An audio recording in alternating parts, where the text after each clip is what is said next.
So it's all to play for still. I think so. Do you want to bet against us?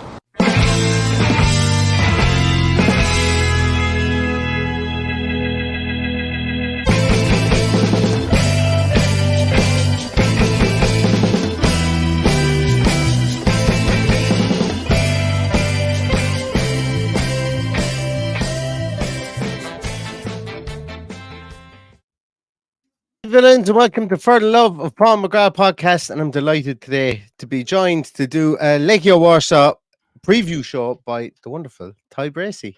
Ty, how are you doing? Hello, it's good to be back on camera with you now. I am well and truly retired of all aspects of fan channel media work, but there's always an exception for you, Mr. Dunworth.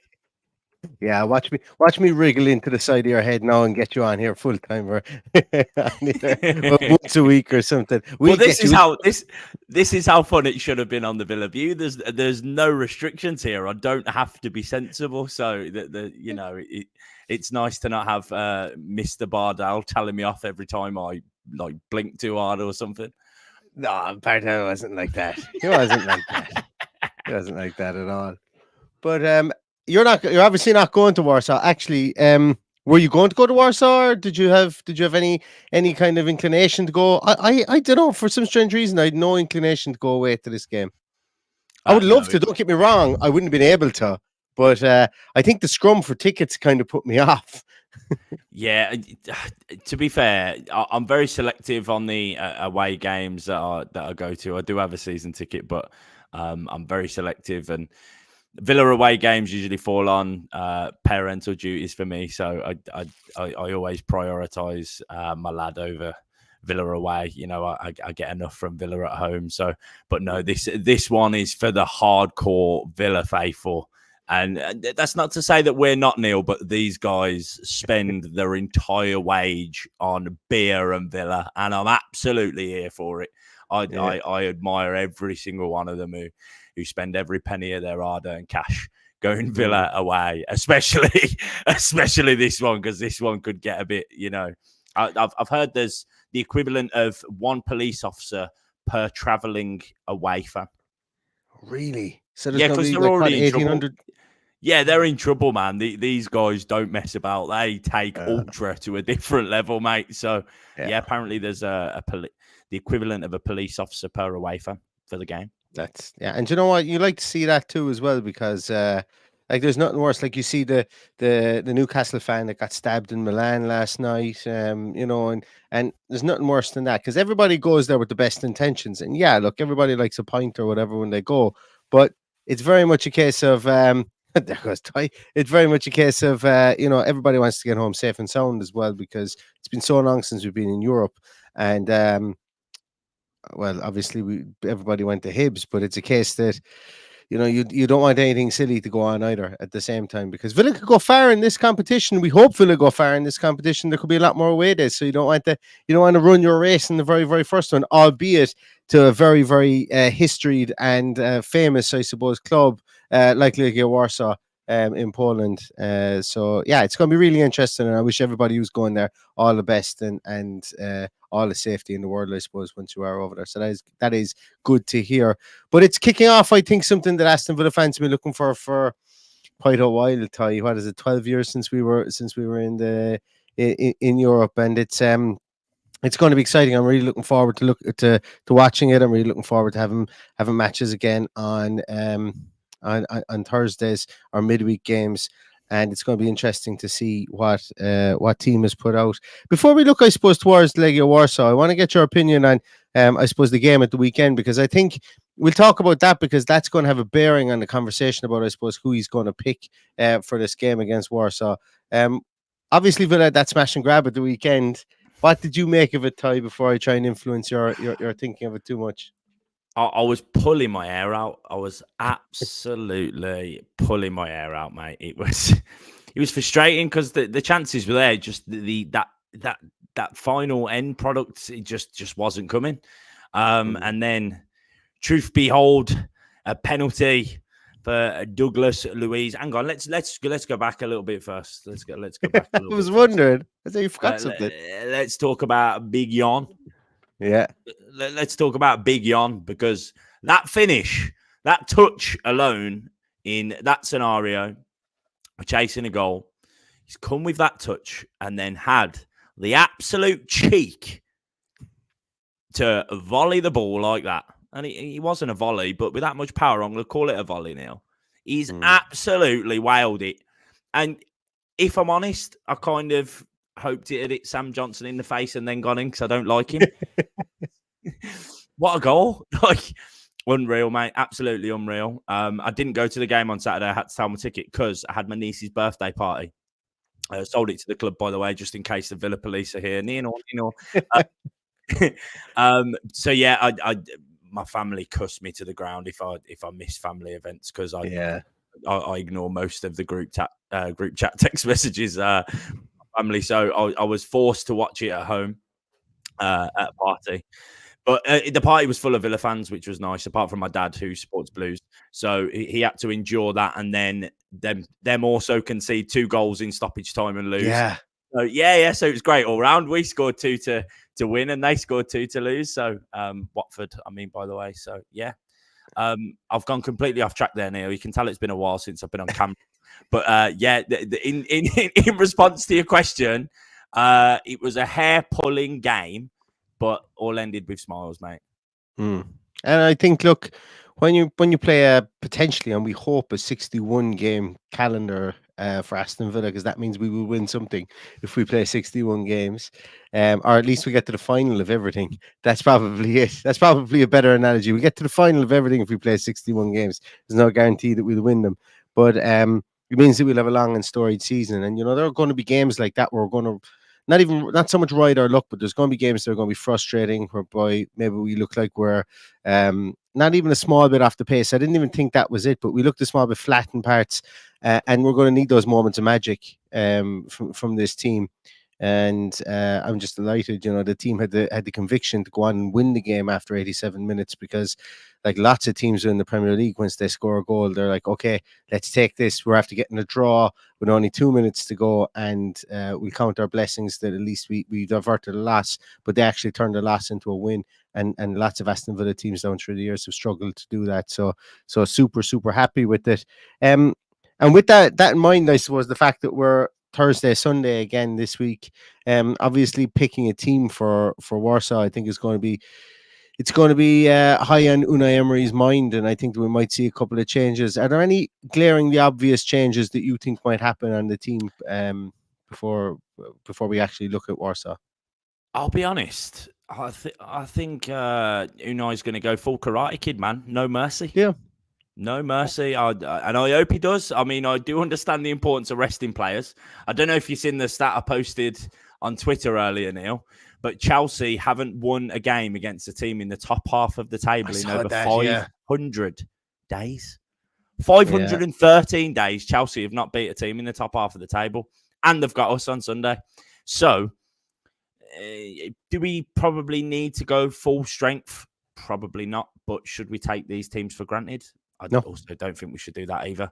I think we need to show them respect, and I think we need to go out there with a solid 11. I wouldn't mind seeing John Duran start. I think he's done enough to warrant it. I genuinely didn't think I'd be saying that anytime soon. I was worried when we signed him that he was going to be I got slandered for calling him a Wesley regen the other day, because apparently he was the forthcoming of Ronaldo until Ben Mee injured him. But we'll save that conversation for another day. But yeah, I was worried. I just thought he was young and he'd end up on loan, and he hasn't ended up on loan, and he's coming on and doing exactly what we need him to, which is great. So I think John Duran should start on Thursday, mate. I really do. I think he probably will start on Thursday, or as you say, I think he'll probably get a half. There might be this thought process, because you win away in Warsaw, that gives you a really good footing for the rest of the group. We don't have the easiest group in the world. We have the complete unknowns from Bosnia that nobody has an absolute iota about. We have the finalists from last year in Alkmaar, and we've got a team who have a group of fans that will bare their teeth and call every single player on the field's mother every single name they can think of, because they are hard men.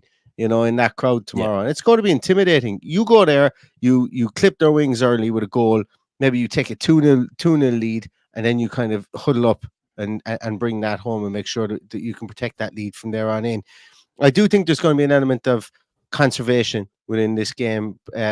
Or there's going to be an element of wanting to kind of start fast and then maybe conserving the game, and that's just tactical. That's not taking the team lightly, or that's not I suppose disrespecting the game or the tournament or the team themselves. But that's what good teams do. We like there. Arguably, there will be games in the Premier League where we will opt to do that as well. As the league goes on, but like these guys are no pushovers. I think we'll see Tielemans in goals. Wow, in goal, yeah, good. I mean, goals, I know people are funny about Olsen, mate, but we can't put Tielemans in goal there, son. Come on now. He's looking to play. He's looking to play. So let's fit him in there somewhere. Robin Olsen on the left. Yeah, Robin Olsen on the left. Ping those balls into the box. I think that's what we'll do. But I think you might. I think we might see potentially. We might see Moreno for some part of this game tomorrow. Thursday. Tielemans, I think, will be in there. I wouldn't rule out seeing Dendoncker at some stage either, Like, even if we do rotate, it's not going to be spitting in the eye of this team, because we're bringing in blue and international standard players and like Dendoncker, Tielemans, and okay, Moreno isn't an international player, but, there's still a high quality of player coming in there, and I wouldn't be surprised to see maybe 2 or 3 changes to the 11 that happened at the weekend. But then obviously the rotation of 5 new players maybe coming in and using all our subs in the second half. Do you think we are going to see, here comes the pronunciation, Clement Longley? Do you think we're going to see Longley? If we go 3 at the back, I think yes. I think there's no other option than to see Clement Longley in there. But I think he's probably going. I don't see any reason not to play Konsa and Pau Torres and get them to learn their partnership or continue their partnership. Yeah, I agree with that. Continue to get to learn from each other. That does kind of by default mean that you're going to have Matty Cash on the right hand side. So who comes on for him, who gives him respite when the time is needed. I know you could say yes, we'll push out Konsa out there, but who gives Konsa respite? And then the question is, does he want to bring Callum Chambers in there as a right back?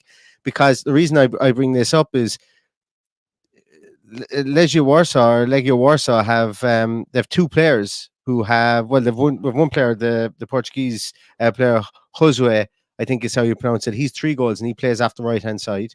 And right and left hand side, so he moves between the 2.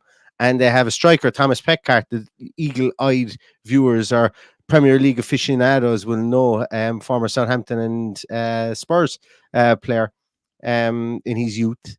He's playing up top for them, and he's their top scorer. He's got 4 goals in the league, albeit the 3 of those were against Luch on the 21st of July. But still, he has he is their main goal threat up there, and he's going to be playing up top. And also on the left hand side, it's likely they're going to be playing Mucci, I think is how you pronounce his name in there. He's a fan favorite, who's going to come in there on their left hand side. And the reason I'm bringing this up is because they can all move, like the Josue and Rucci can move around amongst Peckart inside there, and essentially we're going to need to be busy at the back. So I could see the least amount of changes at the back for Aston Villa. But then again, I wouldn't be surprised if we went 3 at the back with Longley, Pau Torres playing in the middle, and Konsa, and then he changes it up and goes to a 4 maybe in the second half, bringing in Chambers maybe for either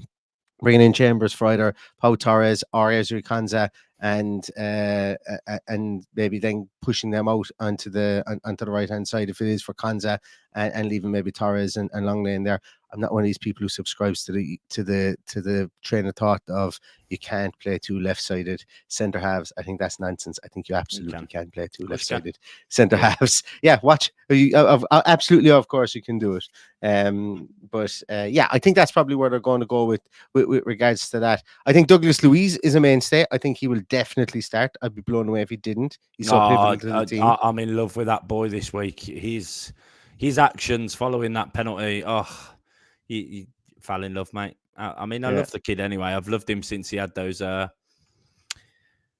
blonde locks in his first season. But that grab of the badge, that grab of the corner flag, that's claret and blue in your veins, and it really is. So, Yeah. I agree, mate. I think Dougie will be another one you see. I think we'll see John McGinn with his arse out. I think that will definitely also happen as well. I could see Diaby, Boubacar Bailey? Kamara rested. I could You see reckon? Diaby rested. I could see Zaniolo and Bailey starting this. Yeah. With Watkins up top. Well, this is Zaniolo's playground, man. I want to see him. In the words of a bit of Birmingham slang, mate, I want to see him run up the dance. That's what I want to see him do. I want to see him absolutely. He's strong. He's capable of a goal. He's capable of an assist. I want to see it all. I just need it injecting straight into my veins now. I really do. But yeah, I think we'll see Zani. I definitely think we'll see Zani. I think the reason I want to see him is because Warsaw play with 3 at the back, and I think that we saw glimpses. Look, he's still learning how to play in this team. Number one, he's still learning how to play in the Premier League. But once we get into continental football again, things are going to be a small bit more open, I think, at times.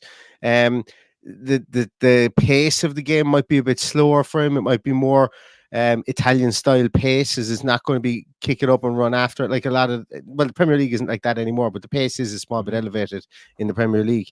So what I'm getting at here is him kind of ghosting in from that left-hand side, I think, is going to be a real benefit. Leon Bailey's in good goal scoring form this season so far. Obviously, he's goals in against Hibs Villa and Park. he's goal at the weekend at Villa Park. Yeah, well, he's going to have to score away from home at some stage, I think. He's got He's got it. Or does he? But it's I think it's a perfect game for the two of them. But if the two of them do start, there's no way that Duran starts up top with them. I think they play Ollie Watkins up there as well. I think he could use the confidence as well. I really do, Neil. I think it's important that he does get some goals behind his back, because there's a lot of weight on his shoulders and there's a lot of smack talk online. But one thing that's just been annoying me online, like I understand you got a striker and you expect goals, but there doesn't always have to be a scapegoat after a win, or after a game. There just doesn't need to be. Like, do we want more from him goal wise? Of course we do, but it doesn't mean we need to jump on his back and let him be a scapegoat. Do you know what I mean? He'll come good. I think he will come good. And if he doesn't, we'll find someone who does. That's just how it works. But like, the coming good part is he's already come good in a way, considering the amount of goals he scored in the Premier League for Aston Villa. Like, he's getting up there in goals. If he was like, another double-digit season, and I think he's out in his own, or close enough to it for back-to-back double-digit seasons. So it's he's an interesting player. Look, as I say, he's always been streaky for Aston Villa in the goals that he scored, and this is me, the conductor of the Ollie Watkins fan bus, saying it. So it's he's always been streaky, but when they come, they start to come. And look, his work rate is he does untold work out there as well, so it's important that he does that too. And look, I don't really care like, we're scoring goals at a decent clip at the moment as well within this team.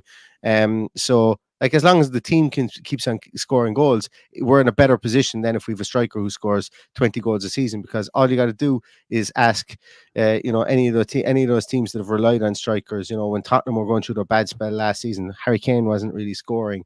And if you do rely on that one pivotal striker up top, then it's kind of your own fault if things start to. But luckily, we don't. Apart. We've got goals coming from literally That's every single angle, Neil. I mean, who would have thought that Matty Cash would be scoring 2 goals in a game?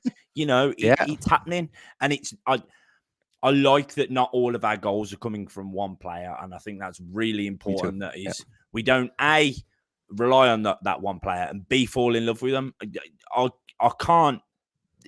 We can't fall in love with players like we did Benteke and have our hearts broken.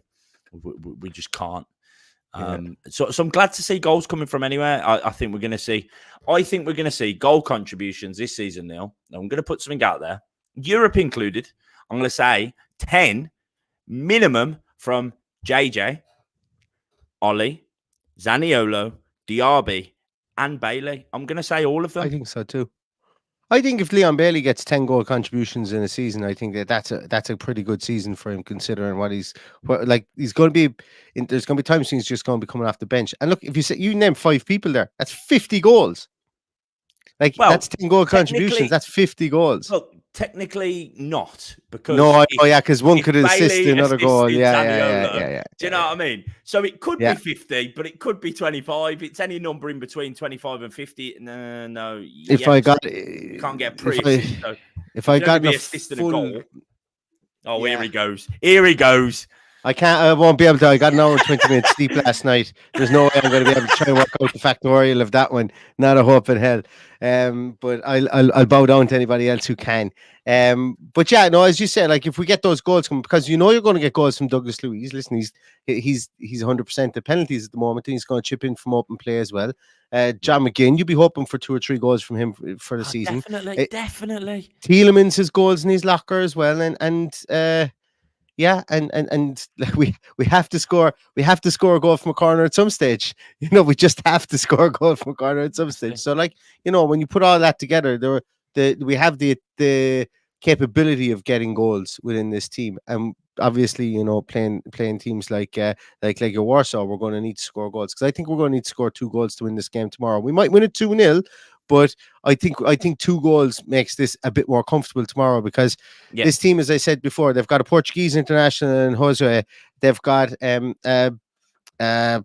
Polish international in the old lad they have playing centre half, Georgiec, or however you pronounce it. He's the really old lad. He's about 40 caps for Poland. They've got an Albanian international, that guy Mucci that I mentioned as well. Pekart is a Czech Republican international too. And they've got other internationals on their team as well, obviously. But so, like, there certainly are no pushovers. And so Villa will need to score goals tomorrow to quieten the crowd, number one. And secondly, to I suppose to quieten the any revival. Like, as I say, if you get 1 goal, you're not going to rest on your laurels in this game. I think that's the fine line that Unai Emery is going to have to tread tomorrow, because it's going to be really interesting. JJ Ramsey is back training. Obviously, he's not going to be involved tomorrow, but great to see him back. Real attacking impetus. You mentioned about him there, and I think Villa need him. Looking forward to seeing him back in this team again. And I suppose, where do you think he fits in? That was a question from Mark Wood there. Oh, he's asking me. Oh, he's asking you, Ty. It's tough. It is really tough. And I'd rather say I don't know than pretend to be some kind of footballing genius of where he slots in, because I've got a little bit used to him not being there. So he kind of hasn't been floating around my head. So I've kind of just been living a world without JJ in it. And I didn't think that would ever be the case. However, it's also nice to have that extra option, because JJ is capable of some serious magic. He really is. His ball carrying, his assist abilities. I think, I said, didn't I? I think we'll see 10 goal contributions from him this season. I really think he'll be hungry. Especially watching from the sidelines from a new season. That must be absolutely, soul destroying as a footballer. Especially one who's loved so much by fans. Where do I think he'll fit in? I don't know. I really don't know. But we'll obviously see plenty of him. And that's the thing. We're now in a bit of a position. I mean, Neil, we've been, doing fan channel content together for probably 3 or 4 years now. I think now we're in a position where we can't nail down say this is the starting 11 every week. And it's a nice place to be in. Most weeks we could probably go, yeah, this would be your 11. And it would be pretty much bang on every time, unless there was, an injury we didn't know about. So it's nice to have that depth of who's going to play where. It's nice to have those options. It really is. So yeah, I'm just grateful that we've got that little bit more depth than we used to having. Now, don't get it wrong. I think we probably still need to 1 or 2 more here and there, but that's January's problem, isn't it? That's not something to worry about in the start of September. We've got a congested fixtures coming up. It's busy supporting Villa at the minute. It really is. And back to them away fans, they're going to be spending some serious cash. Have we got 7 games in 21 days? Yes, at Villa. I think it's something like that. Yeah. Yes, it is. Sorry, it is. It's 7 games, 21 days. Yeah. 2 weeks again, for the next 3 weeks, and then. So on the back of where does JJ fit in there? I don't know, because the rotation's going to be heavy, because that that schedule is hectic. So, as Neil said, wouldn't surprise me if you see Tielemans in goal. And Tillman's a goal. JJ in front of him, and Buendia is after making a ridiculous recovery. JJ and Buendia, and two also centre with halves. Dougie in the middle, holding down, inside. That'll really fuck with LEGIA Warsaw's head, wouldn't it? Imagine seeing that team going, what are we going to do? We didn't practice for this at all. We didn't practice. What's he doing? Unai Emery is such a master. What's he got up his sleeve?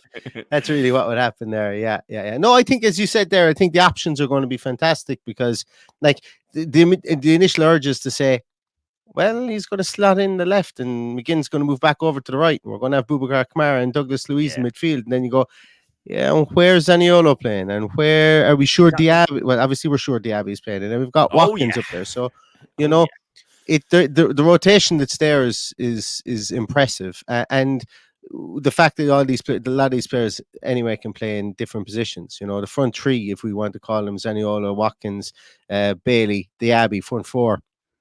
You could arguably outside of Bailey, you could put any one of those up top as well. And I think that's what Unai Emery's thinking is the rotate that we don't actually like. Yes, we do have a striker in Ollie Watkins and John Duran. I've completely forgot about him too. But so there are bodies there that we can get in there, and they're more than just bodies. I think that was actually very flippant to me. There's a tactical reason that you can. That's very rational as to why they're going to be playing in any given position. And I'll be honest with you. Neil, someone's just ringing my buzzer in my apartment. I just need to get it. You keep talking. I'm still here. You're okay. I'll pop you off for a moment until you come back. But that rationality, I think, like the fact that we're seeing what's happening with the squad and what's going on with the squad, I think is very, very important because I know we sat here on deadline day and we said, I think we're one or two players short. Now I think we've got a pretty balanced squad, albeit that we have left the likes of Coutinho leave the club, Cameron Archer's left the club, Aaron Ramsey's left the club. Like, I genuinely now in the light of day don't see where Aaron Ramsey was ever getting any minutes this season for Aston Villa. And I think it's going to prove to be a good decision.